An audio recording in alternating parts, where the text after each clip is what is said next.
Alô, turma boa do canal Ave Mais, um grande abraço, muito bom dia para você ligado aqui no canal 2 da plataforma Atenção Vascaínos. Que você tenha um ótimo dia, tenha uma ótima quinta-feira. Muito obrigado, como sempre faço, agradeço aqui em meu nome, em nome dos companheiros, que você nos deixe entrar todo dia na sua casa, aqui pelo YouTube, pelas nossas plataformas digitais. Muito obrigado a você. A única coisa que eu peço é que você dê um like, que você curta esse vídeo, que você espalhe aí o link para os seus grupos de WhatsApp, de Telegram, de Facebook. A gente viu ontem à noite a final brasileira da Libertadores ser concretizada. O Botafogo, mesmo perdendo e jogando muito mal, com um time alternativo, é verdade, acabou se classificando diante de um Peñarol heróico, que tinha que tirar uma diferença de 5, fez 3 e tomou 1. Mas mais do que o resultado, que é claro é importante porque impacta diretamente aí na classificação de times brasileiros para a Libertadores, e o Vasco está nessa briga, o que é mais duro é você nutrir um sentimento que eu acho um sentimento ruim, que é um sentimento de inveja, é um sentimento que você fica triste porque gostaria de estar no lugar daquele que está feliz. É claro que o torcedor do Vasco fica chateado, fica mexido, fica moído, porque em 2001, logo ali, 3 anos atrás, o Botafogo era campeão da Série B do Campeonato Brasileiro. Goleava o Vasco impiedosamente, os dois estavam na Série B, em São Januário, por 4-0.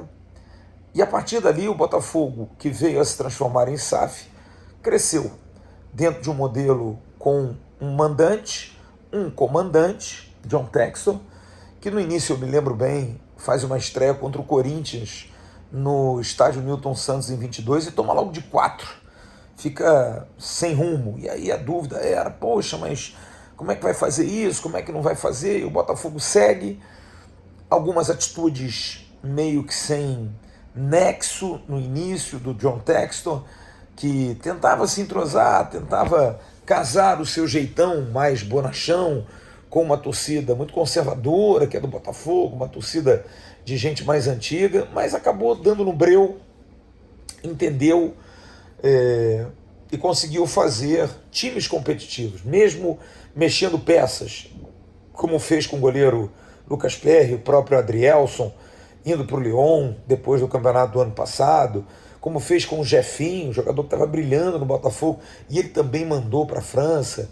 Enfim, meio que brincando de gestão de futebol. Mas, nesse jeitão, investiu, botou dinheiro, deixou a dívida um pouquinho de lado, no início reclamando muito da operação brasileira para a Sociedade Anônima do Futebol, dizendo que o pagamento de dívidas não poderia sobrepor a questão esportiva, enfim, mas foi se adaptando, reclamou muito no ano passado de arbitragem, relembrando um pouco os velhos dirigentes e caciques do futebol brasileiro, uma cultura muito nossa, enraizada num gringo, no norte-americano.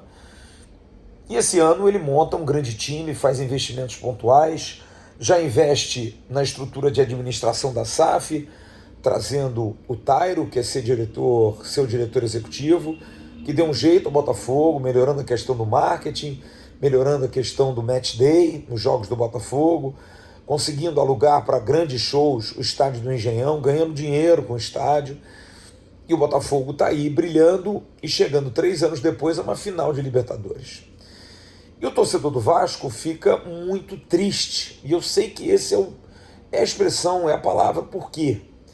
Porque o torcedor do Vasco teve, há 2 anos atrás, uma perspectiva de seguir os passos do companheiro Botafogo aqui no Rio, de 2 times que se assemelham muito nos últimos anos pelos fracassos, pelas derrotas, até mesmo pelo apequenamento, principalmente de mentalidade. Eu diria que só de mentalidade, porque Vasco e Botafogo são 2 grandes instituições, são 2 grandes clubes e que não mereciam passar pelo que passavam. O Botafogo mudou, cresceu muito, o Vasco estagnou, infelizmente. E acho que o torcedor do Vasco hoje vive um déjà vu que é impressionante, porque ele volta a ver velhos fantasmas de uma gestão que precisa estancar processos muito mal feitos, porque realmente durante esses 2 anos todos fomos enganados, todos fomos ludibriados, talvez pelo medo das pessoas, talvez pelo caráter das pessoas, talvez pela cara de pau das pessoas que no Vasco estavam. A gente não conseguiu ter absolutamente nada de melhoria em relação àquilo que é mais importante, que é o pagamento de dívidas, para que o clube possa sobreviver, para que o clube possa andar. A gente não teve isso. O Vasco hoje mostra grandes problemas de manutenção de dívidas e até aumento delas. Só que, para o torcedor do Vasco, é muito duro você ver o Fluminense campeão da Libertadores no ano passado, fato que nunca tinha ocorrido, o Botafogo podendo ser campeão esse ano, o Flamengo sempre brigando por alguma coisa, estabilizado, o melhor time do Rio em relação à questão financeira e administrativa, e o Vasco discutindo resgate financeiro, a torcida precisa apoiar, reestruturação. Eu sei que o presidente Pedrinho sabe disso. Eu sei que o presidente Pedrinho se incomoda com isso. Eu sei que o presidente Pedrinho tomou a atitude que tomou porque ele sabia que se não tomasse ficaria muito pior, muito mais feia a coisa. Ontem a gente botou no News uma declaração dada pelo Rafael Paiva, não, pelo Rafael, esqueci agora o sobrenome dele, que é Rafael Paiva, é o treinador, pelo Rafael Braga, se eu não me engano, o CFO, é porque eles falam pouco, a gente tem até pouca oportunidade de entender quem é, fui conhecê-lo por essa declaração, mas ele foi muito duro e contundente e verdadeiro, dizendo claramente que se não parasse, o Vasco quebrava. Eu ontem troquei algumas mensagens com o Carlos Amodeu, o CEO do Vasco, que foi uma pessoa responsável pela reestruturação do Grêmio e que demonstrava otimismo, mas da mesma forma, se não parasse, a gente não ia andar. O que foi feito com o Vasco foi uma grande irresponsabilidade, foi uma falta de amor ao clube. E o Amodeu, o Felipe Carregal, que é o vice-presidente jurídico, o próprio presidente Pedrinho, o Cristiano Campos, que é o assessor da presidência, o Alain Belaciano, presidente da Assembleia Geral, o Renato Brito, todos têm muito boas intenções, eu não tenho nenhuma dúvida, aliás, como todos aqueles que passam pelo Vasco, sempre têm boas intenções, mas a construir algo passa apenas por boas intenções? Não, passa por competência. E a gente vê o Botafogo brilhando, chegando, e o Vasco tendo uma perspectiva de 2025 de ter que fechar a torneira. Mas há uma luz no fim do túnel, aliás, há duas luzes no fim desse túnel. A primeira delas é que talvez tenha sido a única coisa boa que a SAF do Vasco deixou, a formação de um time. E time com contratos longevos, porque a preocupação de pagar salário é condição única e prioritária, e com contratos longos e com contratos bem feitos, bem amarrados, o Vasco tem equipe, o Vasco tem time para brigar.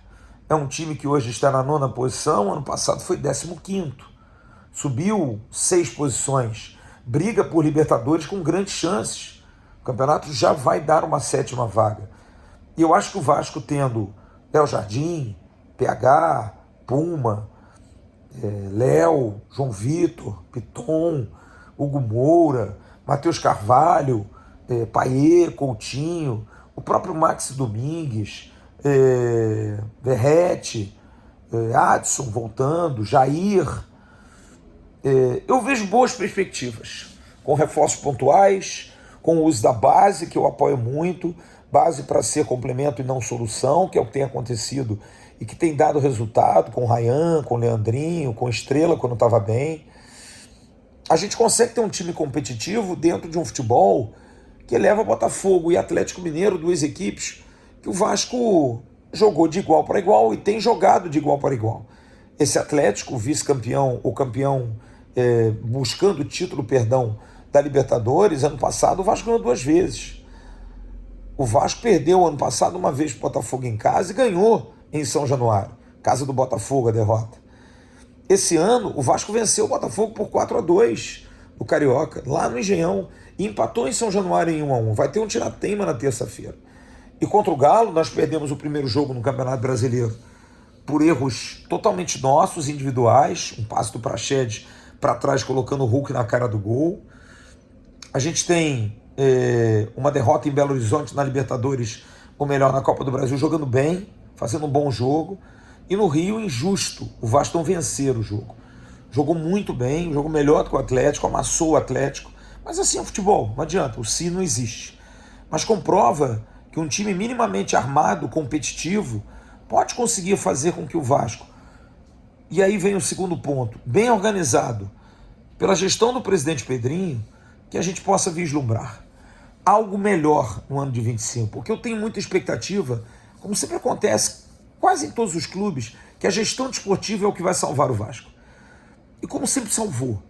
O Vasco ganhou seus títulos, ganhava seus prêmios, ganhava suas cotas internacionais, seus torneios de fora, torneio de Paris, Palma de Maiorca e tantos outros, pelo desempenho que tinha no futebol brasileiro, por tudo aquilo que fazia aqui.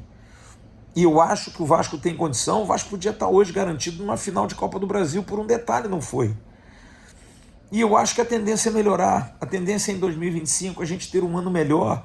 Foi um ano de muitas lesões em 24, foi um ano de muitas confusões, de troca de treinador, principalmente a saída muito contundente de Ramon Dias, a vinda de um fato muito novo, que foi o Álvaro Pacheco, a briga com a 777, a abertura da sociedade, tudo isso pesou demais para um ano que mesmo assim foi bom, porque a gente quase chegou à final da Copa do Brasil, a gente está brigando por Libertadores, é claro, frustrado, porque a gente vai ver dois rivais do Brasil brigando por um título que a gente gostaria muito de estar lá.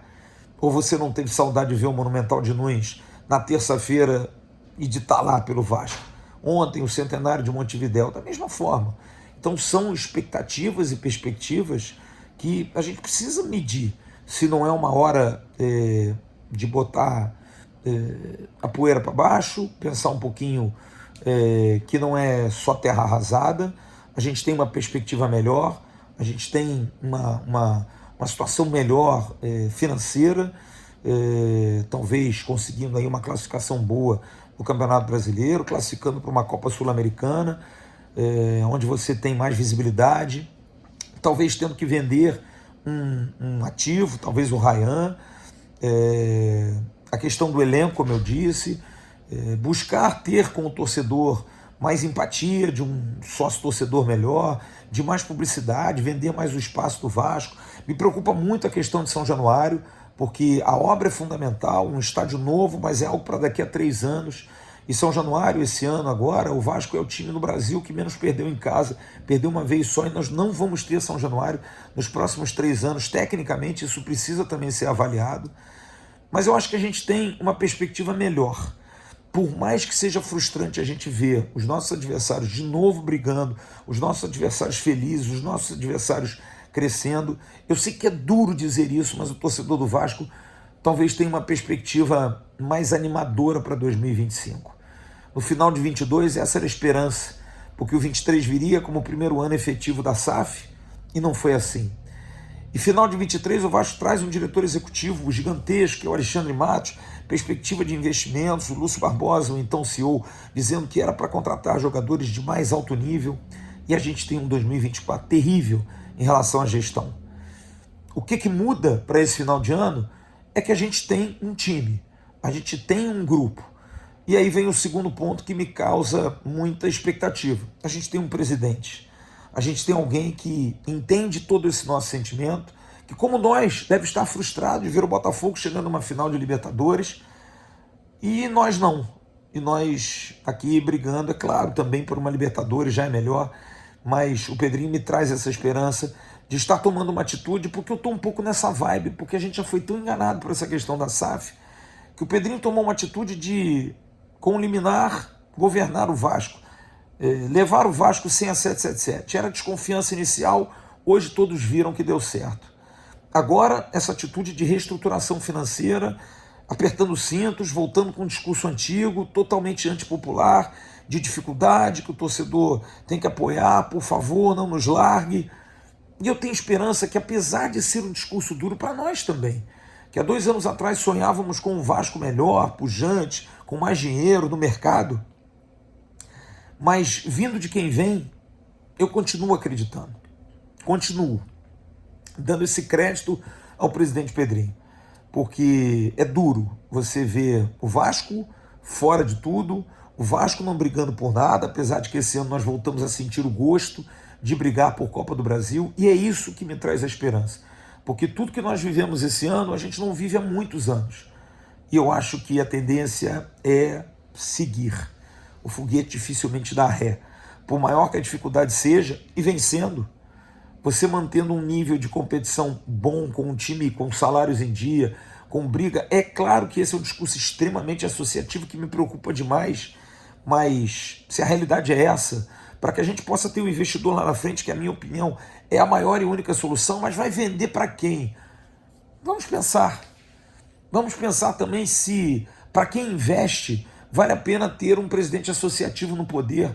Porque hoje é o Pedrinho, mas daqui a 2 anos a gente pode ter uma outra pessoa completamente desvirtuada dos seus objetivos, porque o poder enebria, você acaba ficando meio, né, no torpor por conta do poder.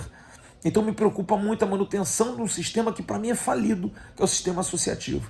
Não é um sistema que vá à frente.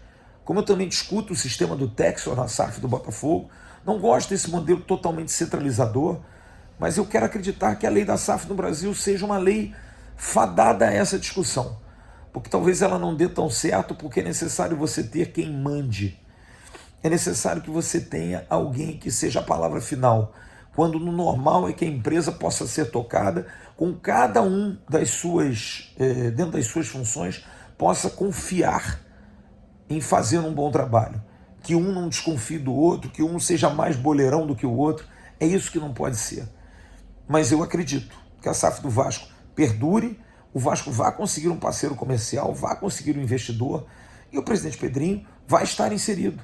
É importante que isso seja colocado, que um presidente, de repente, com currículo esportivo, com informações, com estudo, possa participar da SAF. Quem não é apenas gestor, administrador, não participa diretamente das opiniões do futebol. E acho que isso é fundamental, porque, volto a dizer, para mim a gestão esportiva é que vai fazer com que a gente volte a ter esses momentos que o botafoguense está tendo hoje. Eu tenho muitos amigos botafoguenses, meu pai era botafoguense, eu não fico triste pelo Botafogo, não vou torcer pelo Botafogo numa final, não vou torcer por time carioca, não tenho como, porque eles não torceriam por nós, mas pelo modelo SAF, talvez seja até interessante que isso aconteça, mas eu quero estar lá. Como eu falei no pós-jogo, depois da partida contra o Atlético Mineiro, eu não aguento mais processos, não aguento mais discursos, eu quero ação, eu quero prática, eu quero saber como é que ganha, eu quero saber como é que compete e vence, porque eu estou cansado de, na luta, porque a gente luta demais, apanhar sempre, sempre apanhar. Eu estou lutando, eu luto demais, mas eu apanho mais do que eu luto. E isso, para mim, incomoda demais, porque os adversários estão com uma luva de última tecnologia e eu estou lutando sem luva. Estou lutando com a minha mão, no máximo, protegida por gás. E aí vai ser difícil segurar. Vamos manter a esperança? Começa terça-feira contra o próprio Botafogo, para a gente chegar a uma Libertadores no ano que vem.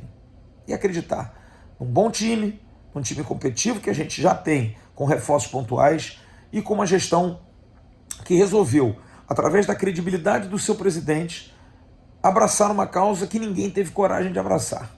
Mas que talvez seja um remédio dos mais amargos, você já ouviu isso, né?